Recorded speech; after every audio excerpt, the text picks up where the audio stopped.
Hello and welcome everyone. This is Grandmaster Sam Shankland, and I'm here to start a new series that I'll be doing here. So previously we saw me talking a bit about the importance of space. Now I'm going to move on a bit and speak about the bishop pair. When I was very young, the bishop pair was sort of described to me as worth about half a pawn. And while oftentimes this is correct, I think it's much more nuanced than that. So it's very important to be able to judge when a bishop pair is important, when it's not, and if you have a bishop pair, how to proceed. So most simply, the bishops against knights, really always, but especially when you're playing with two bishops against two knights or two bishops against a bishop and knight, they're going to want an open position. And the more imbalanced the pawn structure you can get, the better off you're going to be. You'll often find that in endgames, the more pawns there are on opposite sides of the board, the happier a bishop is, and the more they're all clustered together, the happier a knight is. The bishop's advantage over the knight is that it's a long-range piece. So having pawns on both sides of the board is good. Having an imbalanced structure where, say, you have an extra pawn on one side and your opponent has an extra pawn on the other side, the bishop's going to be better at controlling both of those pawns and helping yours advance while blocking the other one. So generally speaking, it's very good for the bishop to have an imbalanced pawn structure. And secondly, it's very important for the bishop to have open lines. So what we're going to see here is a game between Garry Kasparov and Vladimir Kramnik, two former world champions. We're going to see how it went. So at this point, we have just a standard Rubinstein-Nimzo Indian. Black has played the move knight c6. Nowadays, they're mostly playing d takes c4 and c takes d4 and liquidating a bit earlier. But here what we're going to see is how Kasparov approached this position. So a3, bishop, and Kramnik immediately gave up the bishop pair here. And basically what Kramnik's opinion was that he could either keep the position closed, or more importantly, that this bishop on c1 is just not really having a very easy time activating. The only way it'll find a really good diagonal is if white manages to push e3, e4. But that's going to be very hard with black's knights sitting where they are and this pawn on c5 pressuring the pawn on d4 and the pawn on the e4 square being under control. So it goes queen c7, bishop a2, and now Kramnik played b6, which is a bit rare. Nowadays, e5 is considered the move. And this opens up black's bishop on c8 and puts some pressure on the white center, which makes it even more difficult for white to play the move e4. I think this is pretty much fine for black. Still, if I had to choose, I'd probably take white, but this I think was a serious improvement over what Kramnik played.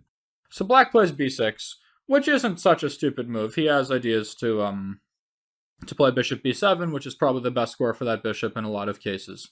And so here what I'd like you guys to do is pause your videos and see if you can figure out a really good plan for white. What should he do? Alright, so if you want more time, please keep your video paused. There are several moves that are possible, but I really like the one Kasparov chose. He needs to open up the position, and in particular, open up this bishop on c1. So he plays this very natural and strong move, rook to e1. With this move, he's very simply preparing the move e3 to e4. So this gains a little bit of space, which goes back to what we were talking about previously. But more importantly, white wants to open up the bishop on c1 and get him out to an active square. So now black played e5, aiming to put more pressure on the white center and make it harder for him to carry out the move e4. But white did it anyway. So this is maybe a reason black should have played e5 previously instead of b6. At this point, black played bishop g4, and once that's happened, it's very clear that b6 was not an especially useful move. So bishop g4, in my opinion, was wrong. This game was annotated by Sakis from a while ago, and he suggested c takes d4 as an improvement. I tend to think he's right. After c takes d4, c takes d4, e takes d4, black is now up a pawn, and white can't comfortably take this one because rook d8 is going to lead to some unpleasant pins, and it's not at all easy to deal with the problems that white is facing. So white could play a move like e5 instead, aiming to start getting an attack going. Now Sakis suggests knight g4, and you could start complicating the game with e6 here, or just bishop f4 with decent compensation. Sakis gives bishop g5 his best. I'm not sure I agree with that. But ultimately, it seems interesting, and after something like bishop g4, takes, h3, bishop f3, queen f3. Black is a pawn up, but his king is a bit open, and his pawn structure is weak, and apparently this was played, actually, a bit before the Kasparov-Kramnik game and an unclear position was reached. Even back then, without strong computers and stuff, I wouldn't be surprised if Kasparov had analyzed this position well. But in any case, going back to the game, Kramnik played bishop g4, which in my opinion is a really big mistake. Sakis gives it a dubious mark. I think that's too generous. I would give it a full question mark. So at this point, black is now threatening white's center. The pawn on d4 is coming under fire, and white has a choice to make here. He can play d5, he can play d takes e5, or he can play d takes c5. Those are the ways he can save his pawn. I'd like you guys to pause your videos and see if you can figure out what white should do. Alright, so if you want more time, please keep your videos paused. Kasparov played the best move, which is d takes c5, and this is very important. If white were to play d takes e5 after knight takes e5, his kingside pawn structure is going to become compromised, and potentially moves like rook a d8 and knight d3 are going to hurt. That's tactically incorrect, and strategically incorrect is the move d5, because this move closes the position, and in particular, this nice active bishop on a2 is now biting on granite here, and after, let's say, something like rook a d8, and, I don't know, maybe queen a4, knight e7, black is ready to play moves like knight e8 and knight d6 to blockade this pawn on d5, and ultimately white's bishops are going to be a pretty sad sight. I think that black has an absolutely fine position here, and I might even prefer his position. So that is not on the cards for white. By playing d takes c5, b takes c5, when I first looked at this game, I was a young player, I didn't really understand chess so well, and I just thought to myself, oh, okay, you're putting a symmetrical structure on the board, aren't you? You're sort of killing your winning chances. And the answer to that is a resounding no, because white has a very pleasant bishop pair on an open board. Furthermore, the pawn on c5 could become a weakness. So, white played h3, rook d8, queen e2, bishop f3, queen f3. And now if you look at those arrows, those are Sakis' arrows, not mine, but in this case I do agree with him. These bishops are incredibly active, and there's a lot of weaknesses in black's position for them to attack. It's not great the pawn structure is symmetrical. For instance, if white could lose the c3 pawn for the e5 pawn, or lose the e4 pawn for the c5 pawn, either one of those exchanges would make these bishops much more effective. Still, they're very, very strong as is. So black tried rook d6, which is a solid move. He's anticipating bishop g5 and wants to defend the knight. White played bishop g5 anyway. h6, bishop h4, rook fd8. And here, the bishops are very good. It's time for white to improve his other pieces, namely the rooks. So white would not like to play rook d1 here because after something like rook d1, takes, finally, at the end of all this, there's knight takes e4. No, white certainly has very reasonable compensation here and might still be better, but I see no reason for him to allow this. So white simply activates his rook to another open file, rook a b1. And he's not worried about the black rook on d6 invading. Can't really go anywhere because the knight on f6 is loose. So, of course, this rook would eventually like to come into b7. It could also come to b5, though, which would be very nice, harassing the c5 pawn. So the active bishops here are just really, really good. Similarly, if you look at the quality of what black is playing with, namely the knights against the bishop, this knight on f6, all of its potential advancing squares are well controlled by white. Same with this knight here. Can't go to d4, can't go to b4. If it goes to a5, I mean, it can do that, but where does it go from there? It can't go to c4, it can't go to b3. Black's knights are really dominated by white's bishops, and this is largely because of the open board and the lack of outposts. The open board makes the bishops great, and the lack of the outposts makes the knights lousy.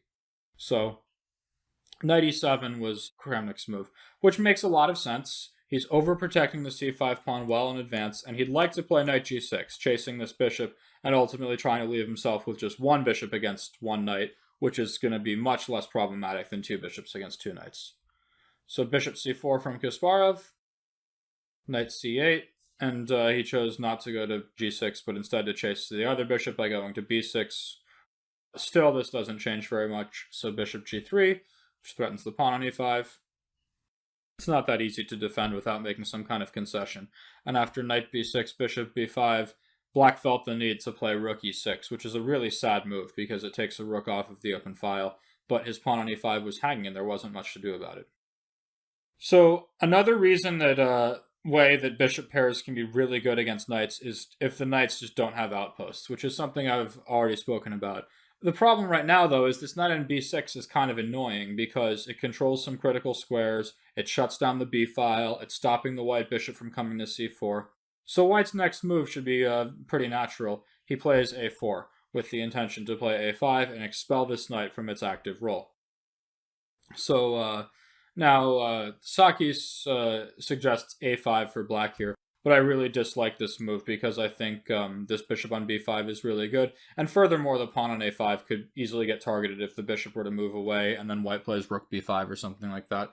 I think black just has a very difficult position, and I take no issue with what Kramnik played. So Kramnik tried c4, gaining a little bit of space and hoping to use some critical squares like d3, but ultimately it didn't matter. Queen e2, so white is now threatening the pawn on c4. If he can play a5, and then the pawn on c4 will fall. So black had to stop this and didn't want to play rook c8 because it's dreadfully passive. Actually, after rook c8, I think white can even play bishop a6, and next bishop takes c8 and a5. Something like that should be pretty good. So rook d3 called attention to itself. It blocks the queen's route to the c4 pawn, and it keeps it safe while still activating another piece. But still, after a5, black is facing major problems.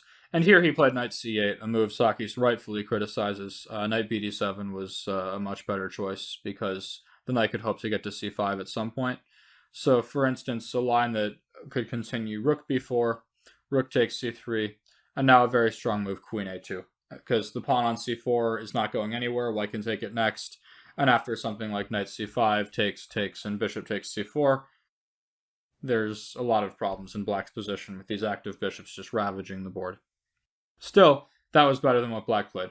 Black did knight c8, which is an understandable move because he wants to play knight d6, but he may have missed that white can get away with rook b4. Because now if black were to play knight d6, white can play bishop takes c4. Since knight takes c4 fails, as the defender has been removed, and after queen takes d3, white remains in exchange to the good. And here black is completely lost. So black tried rook takes c3, but after rook takes c4, he's in a huge amount of trouble. The position is opening up even more for the bishops, and soon we'll see that the a7 pawn becomes white's main target. So black is unable to take on a5 here, because after queen d2, he loses an exchange.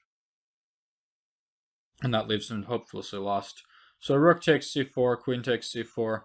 Now, I think black should have tried trading more pieces, but after something like this, even if the bishop temporarily retreats and rook c5, a6, this pawn on a6 is really strong, and the pawn on a7 is a permanent weakness. If you look after a move like f3, bishop f2, white will very quickly reorganize his pieces, and this bishop pair is just ravaging the open board, and the black's position is rife with weaknesses for the bishops to attack.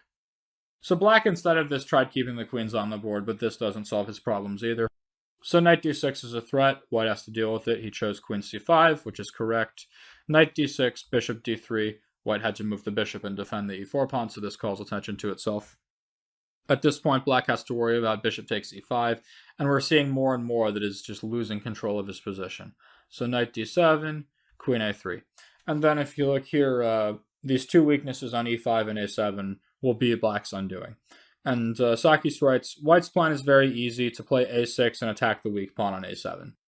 Seems fair enough to me. I think his analysis of this game was good, but I've also, I did have some spots where I've disagreed, as I've mentioned before, but for the most part, I do like the notes that he's written.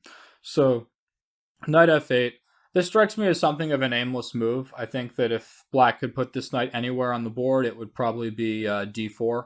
So you might imagine knight f8 to e6 is a thought, but since the e5 pawn would need to be protected, it's still not great. In the game, Kramnik decided to put the knight on f4. So after rook b1, though, queen c7, the open board just became so problematic. Rook c1, queen d8, and then a final strong move, a6. This freezes the pawn on a7 as a permanent weakness, and white is ready to quickly attack it. So knight g6, queen c5, attacking the pawn. Black defended it with rook e7. But then another good move, f3, allows this bishop to reroute to f2, and then the pawn on a7 will come under even more fire. And all the meanwhile, these knights are just not especially effective. So black tried knight e8 just to make a move, really. But after bishop f1, rook c7, queen e3, Black could have tried rook c1, but after queen c1, unfortunately, he cannot stop bishop f2 and queen c5, simply taking this pawn for nothing. So he played rook d7 instead. Now there's no particular shortage of winning plans, but I like the way Kasparov played. Started with king h2, just to get his king out of the danger zone in case there was ever an annoying check from b6 or something like that. Rook e7, rook c6. Pointed out by Dokhoyan that rook b1, rook b7 was even more effective, but again, I take no issue with the way Kasparov played. King h7 and queen c1. And this reminds me a bit of the Gelfand game I spoke about before, where white moved up the rook so he could put the queen behind to make something like Alekhine's gun. So knight c7, queen c3, rook c5. And finally, at long last, black is starting to lose stuff. Rook b5, queen d6, and Dokhoyan's plan came to fruition with rook b7. And now that should just be that. Knight d4. Queen b4, another excellent move, because if black were to take it, then after rook takes b4, the knight on d4 will be taken next, and white will be a pawn up, and if the knight moves, rook b7 will win the pawn on a7. So black is just unable to save himself. He tried queen f6 just to avoid some exchanges, but then after queen c5, he found himself unable to defend the a7 pawn effectively. So knight c6, and white probably could get away with bishop b5 here, but I like Kasparov just keeping it simple. Bishop e3, stopping any ideas of queen f4 check, and here black is utterly cooked. Rook e6, bishop c4, rook e7, bishop d5. The knight, and these bishops are absolutely gorgeous. The knight had to move away, and white took the a7 pawn. The game only lasted a couple more moves. Takes, knight e7, bishop c4, h5, and queen c5. And with black unable to stop this pawn from crashing through, Kramnik decided he had seen enough. So I think this was one of Kasparov's better games ever, really. I know it's not talked about very often because he's won some more sacrificial and tactical games, but I really liked the way he showed the power of the bishop pair on an open board with lots of targets. I think he just showed how easily they can dominate knights that don't have good prospects. So thank you all for watching, and until next time where I do part 2 of the Bishop Pair series, I hope you have a good day. Bye-bye.